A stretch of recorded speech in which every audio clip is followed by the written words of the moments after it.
اعوذ باللہ من الشیطان الرجیم، بسم اللہ الرحمن الرحیم۔ السلام علیکم محترم ناظرین۔ نماز فجر کے بعد یہ ایک سورت پڑھنے والا 3 دن میں کروڑوں پتی بن جاتا ہے۔ ناظرین، یہ وظیفہ بڑی مشکل سے ملا ہے، بالکل ایک سچا وظیفہ ہے، بے شک آزما لو۔ ناظرین، آج جس خاص تسبیح کا عمل میں آپ کو بتانے لگا ہوں، یہ اللہ پاک کا ایک بہت مبارک نام اور ایک بہت ہی پیاری صورت ہے، اور فجر کے بعد جب کوئی میرا بھائی یا بہن اس تسبیح کو پڑھ لے گا اور 3 دن تک یہ عمل مسلسل کر لے گا، یعنی بغیر کسی دن کا ناغہ کیے ہوئے، یعنی کہ کوئی ناغہ نہیں کرنا، اور مستقل مزاجی سے 3 دن میں اگر آپ کو 300 کروڑ بھی چاہیے ہوں گے تو انشاءاللہ آپ کو مل جائے گا۔ یہ وظیفہ ناظرین ہمیں بڑی محنت اور مشقت سے ملا ہے، اور مجھے اپنے اللہ پر پورا یقین ہے کہ آپ کو ہر چیز ملے گی۔ یہ بڑا ہی مجرب اور بڑا ہی خاص عمل ہے۔ ناظرین کرام، جب بندہ اپنے اللہ پاک سے محبت کرتا ہے، اللہ پاک اس کو ضرور عطا فرماتا ہے۔ اللہ پاک اسے اتنا عطا کر دیتا ہے کہ اسے پھر کسی چیز کی کمی نہیں رہتی۔ یہ بات تو سبھی جانتے ہیں کہ اس دنیا کی محبت اور اس دنیا کے لوگ، رشتہ دار، دوست، احباب، یہ سب کچھ بھی نہیں ہے۔ اگر ہمارا رشتہ اللہ پاک سے مضبوط تر ہو جائے تو پھر یہ ساری کی ساری چیزیں خود بخود ہی ہمارے ہاتھوں میں آ جاتی ہیں۔ جب بندہ اللہ سے محبت کرتا ہے تو اللہ تعالیٰ کی ساری مخلوق بھی اس بندے سے بے پناہ محبت کرتی ہے۔ اور دوستوں، یہ صرف اللہ سے محبت کرنے کا فائدہ ہوتا ہے۔ اگر بندہ اللہ تعالیٰ کو چھوڑ کر اس کی بنائی ہوئی مخلوق سے محبت کرتا ہے تو وہ مخلوق اس سے ہمیشہ دھوکہ دہی کرتی ہے۔ پھر وہ مخلوق سے گلے شکوے بھی کرتا ہے کہ میرے ساتھ یہ ہو گیا، میرے ساتھ وہ ہو گیا، اس بندے نے تو میرے ساتھ زیادتی کر دی اور فلاں بندے نے یہ کر دیا۔ ناظرین، یہ نہیں ہونا چاہیے تھا۔ تو بھائیوں اور بہنوں، ہمیشہ اپنے اللہ پاک سے ہی محبت کرو، ساری کی ساری دنیا آپ کی ہو جائے گی، ہر چیز آپ کی ہو جائے گی، اور کسی کو حقیر کبھی مت سمجھو، کسی کو برا مت سمجھو، اور اللہ تعالیٰ کی رحمت پر بھروسہ رکھو۔ کہا جاتا ہے کہ ایک بار حضرت موسیٰ علیہ السلام کو اللہ تعالیٰ نے حکم دیا کہ سمندر کی طرف جاؤ، وہاں 3 کشتیاں ڈوبنے والی ہیں۔ حضرت موسیٰ علیہ السلام فوری حکم الہی کی تعمیل کرتے ہوئے سمندر کی جانب چل دیے۔ ساحل پرسکون تھا، بہت دور سے ایک کشتی آتی ہوئی دکھائی دی جو آہستہ آہستہ ساحل کی طرف بڑھ رہی تھی۔ ابھی وہ کنارے سے کچھ ہی فاصلے پر تھی کہ حضرت موسیٰ علیہ السلام نے آواز دی کہ اے کشتی والو، اللہ کا حکم آنے والا ہے، ہوشیار رہنا۔ انہوں نے جواب دیا، آپ جانتے ہیں کہ اللہ کے حکم کو کوئی نہیں ٹال سکتا، ہم تو اس کے بندے ہیں جو حکم الہی کے پابند ہیں۔ کشتی والے ابھی یہ بات کر ہی رہے تھے کہ اچانک ایک موج اٹھی اور کشتی ڈولنے لگی۔ سوار اپنے آپ کو بچانے کی کوشش کرنے لگے۔ اتنے میں ایک اور زبردست موج آئی اور کشتی کو اپنے ساتھ بہا کر سمندر کی تہہ میں لے گئی۔ تھوڑی دیر میں ایک اور کشتی نظر آئی تو حضرت موسیٰ علیہ السلام نے انہیں بھی خبردار کیا اور کہا کہ ذرا محتاط ہو کر آنا۔ انہوں نے بھی پہلے والوں کی طرح جواب دیا کہ جو کچھ ہونا ہے وہ تو ہو کر رہے گا۔ کشتی کو کنارے کی طرف لاتے رہے، یہاں تک کہ ساحل کے قریب آتے آتے یہ کشتی بھی ڈوب گئی۔ حضرت موسیٰ علیہ السلام اللہ کی حکمت کے بارے میں سوچوں میں محو تھے کہ انہیں تیسری کشتی آتی دکھائی دی۔ آپ نے حسب سابق اس کشتی والوں کو بھی نصیحت کی کہ دیکھو، اللہ کا حکم آنے والا ہے، اپنے گناہوں کی معافی مانگتے ہوئے اس طرح محتاط ہو کر آؤ۔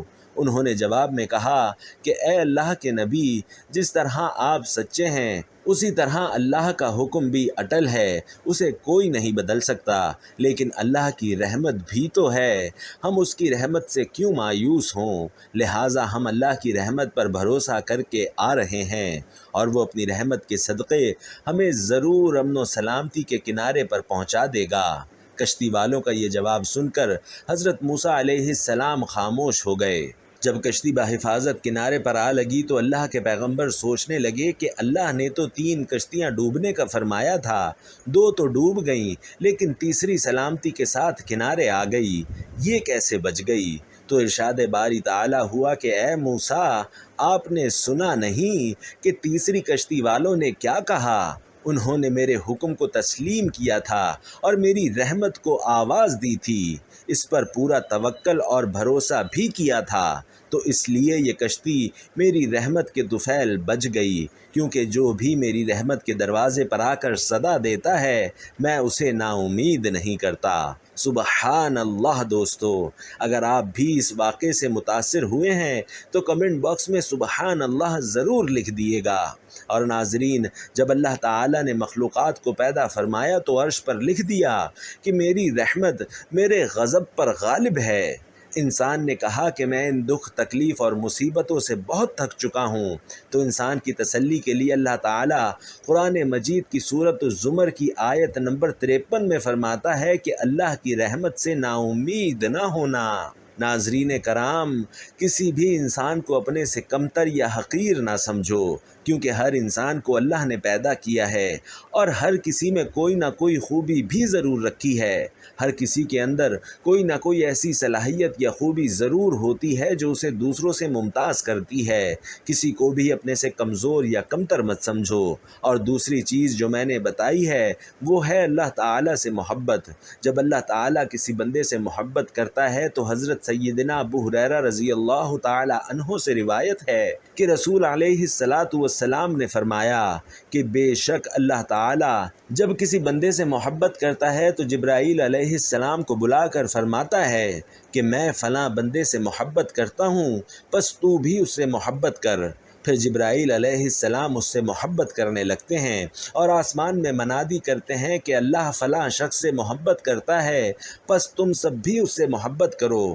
پھر آسمان والے یعنی فرشتے بھی اس سے محبت کرنے لگتے ہیں۔ اس کے بعد زمین والوں کے دلوں میں وہ مقبول کر دیا جاتا ہے۔ اور ناظرین، جب اس کے برعکس اللہ تعالیٰ کسی آدمی سے ناراض ہوتا ہے تو جبرائیل علیہ السلام کو بلا کر فرماتا ہے کہ میں فلاں بندے سے ناراض ہوں یا بغض رکھتا ہوں، تم بھی اس سے بغض رکھو۔ پھر وہ بھی اس سے بغض رکھتے ہیں اور پھر آسمان والوں میں منادی کرتے ہیں کہ اللہ تعالیٰ فلاں شخص سے بغض رکھتا ہے تو تم بھی اس سے بغض رکھو، اور وہ بھی اس سے بغض رکھنے لگتے ہیں۔ اور اس کے بعد زمین والوں میں اس کی دشمنی جم جاتی ہے، یعنی زمین میں بھی اللہ کے جو نیک بندے یا فرشتے ہیں وہ اس کے دشمن ہی رہتے ہیں۔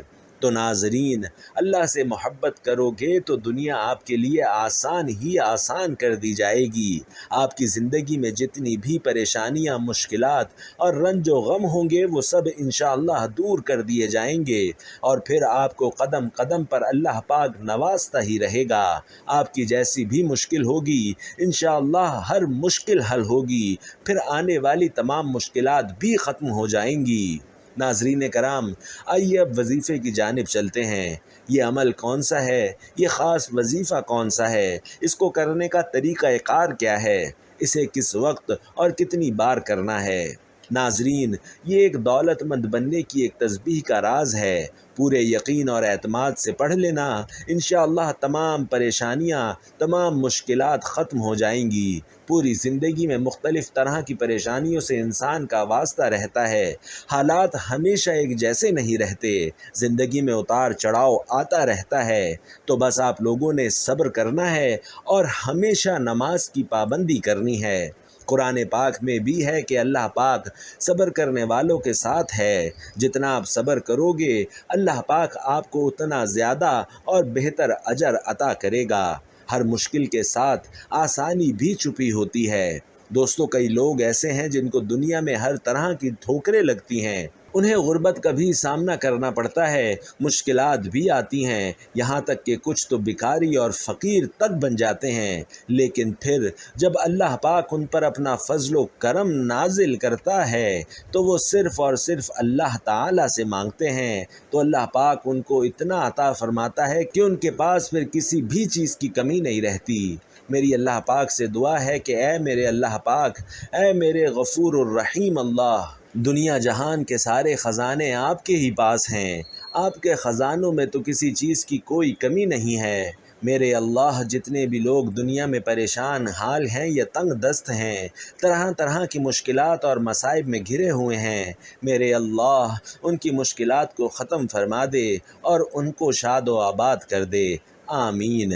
ناظرین کرام، یہ وظیفہ آپ نے اس طرح کرنا ہے کہ جب آپ فجر کی نماز ادا کر لیں، اس کے بعد اسی جگہ پر بیٹھے رہنا ہے، اپنی اسی جگہ پر تسبیح آپ کے ہاتھ میں ہو، آپ نے اول و آخر 7 مرتبہ درود ابراہیمی پڑھ لینا ہے۔ جب آپ شروع میں 7 مرتبہ درود ابراہیمی پڑھ لیں گے تو درود پاک پڑھنے کے بعد 41 مرتبہ سورۃ الاخلاص پڑھنی ہے۔ قل هو اللہ احد اللہ الصمد لم یلد ولم یولد ولم یکن لہ کفوا احد، 41 مرتبہ سورۃ الاخلاص پڑھنے کے بعد آپ نے 101 مرتبہ یا سمیع یا سمیع یا سمیع پڑھنا ہے۔ 101 مرتبہ پڑھنے کے بعد آپ نے دوسری مرتبہ یا واسع یا واسع یا واسع بھی 101 مرتبہ پڑھنا ہے۔ دوستو، یا واسع کا مطلب ہے وسعت دینے والے۔ یہ 2 تسبیحات اللہ پاک کے ان مبارک ناموں کی پڑھ لینی ہے، پھر 160 مرتبہ استغفر اللہ استغفر اللہ استغفر اللہ پڑھنا ہے۔ انشاءاللہ مال و دولت میں خوب اضافہ ہوگا۔ اور اگر کوئی شخص اپنا کاروبار بڑھانا چاہتا ہے تو اس کے لیے بھی یہ وظیفہ بڑا ہی مجرب ہے۔ اللہ پاک اس کو بہت زیادہ رزق اور مال و دولت عطا کر دے گا، اس کی مشکلات کو ختم کر دے گا، اس کے رزق میں، اس کی روزی میں بہت زیادہ اضافہ کر دے گا۔ ہر گزرتے دن کے ساتھ ساتھ اس کی دولت میں اضافہ ہوتا رہے گا، اس کے مشکل سے مشکل کاموں میں بھی آسانیاں پیدا ہوں گی، اس کی جو دلی حاجات ہوں گی وہ سب کی سب انشاءاللہ پوری ہوں گی۔ دوستو، کئی دفعہ ایسا ہوتا ہے کہ انسان کے دل میں کئی طرح کی خواہشات ہوتی ہیں جن کا وہ کسی سے ذکر بھی نہیں کر پاتا۔ کچھ خواہشات ایسی ہوتی ہیں جو آپ زمانے کے سامنے بیان نہیں کر سکتے، اگر بیان کریں تو وہ سب آپ کا مذاق بناتے ہیں۔ تو ناظرین، جس طرح کے بھی حالات ہوں، اپنے اللہ پاک کو ہی بتایا کرو۔ بے شک اللہ سب کچھ جانتا ہے، لیکن پھر بھی اسے بندے کا مانگنا اور ہاتھ پھیلانا بہت پسند ہے، اسی لیے اپنے اللہ سے مانگا کرو، اللہ سے ہر چیز میں مدد طلب کیا کرو۔